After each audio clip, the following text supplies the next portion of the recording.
Structures of K3CrO8। K3CrO8 का structure क्या होता है? सबसे पहले Cr 1 है और K जो होती है पोटेशियम हमारे पास 3 है, ऑक्सीजन 8 है। तो Cr क्या होगा? बीच में हो जाएगा, सेंटीमीटर की तरह तो काम करेगा, तो Cr हो जाएगा। अब ऑक्सीजन 8 है तो यहाँ पर एक ऑक्सीजन ऐड कर देते हैं, यहाँ पर एक ऑक्सीजन, यहाँ पर एक ऑक्सीजन, यहाँ पर हो जाएगा, यहाँ पर हो जाएगा। फिर यहाँ पर होती है सिंगल बॉन्ड O, क्या होती है? K हो जाएगा, okay okay okay okay okay. K3CrO8 में स्ट्रक्चर बनेगा जिसमें क्या होती है? ओके हो जाएगा, ओके ओके से हमारे पास क्या होगा? पोटेशियम 3 हो गया, तो 1 2 3। ऑक्सीजन हमारे पास क्या होती है? 8 था, तो यहाँ पर 6, यहाँ पर हो गया 7, 8 हो गया। क्रोमियम हमारी 1 थी तो 1। इस प्रकार से स्ट्रक्चर बनती किसका? K3CrO8 का। अब एक बॉन्ड को यहाँ को ब्रेक करेंगे तो यहाँ पर -1, यहाँ पर +1, क्रोमियम पर +1 आ जाएगा, यहाँ पर -1।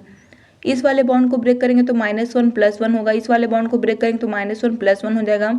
इस वाले बॉन्ड को ब्रेक करेंगे तो -1 +1 अब देखो यहाँ पर जो थी ऑक्सीजन पर -1 हो जाएगा 1 और पोटेशियम में +1, -1 +1।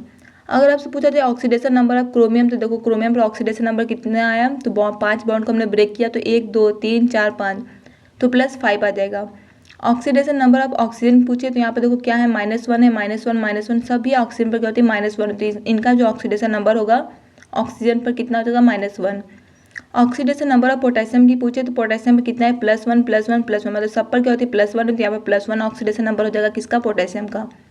अब पॉली लिंकेज बोले, पॉली लिंकेज हमारे पास कितना है? 4 है। कैसे? तो यहाँ पर एक O का बीच हो गया 1, यहाँ पर O और O के बीच 2 हो गया, फिर यहाँ पर O और O के बीच 3 हो गया और यहाँ पर देखो 1 है, एक यहाँ पर, तो ये क्या होगा? 4 होगा। तो हमारे पास जो थी पॉली लिंकेज किसमें? K3CrO8 में कितना होता है? 4 होता है। Thank you for watching.